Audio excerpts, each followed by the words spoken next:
వారు గెలిచినా ఎందుకు స్వాధీనపరుచుకోలేకపోయారు? ఎందుకో తెలుసా?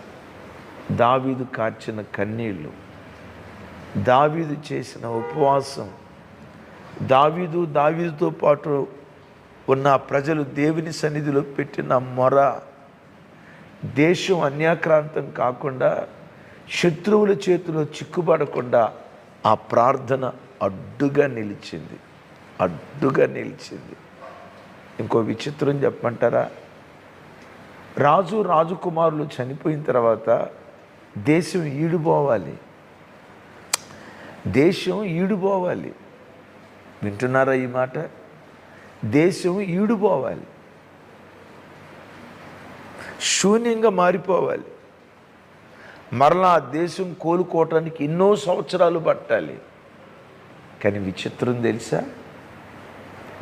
తెలుసా?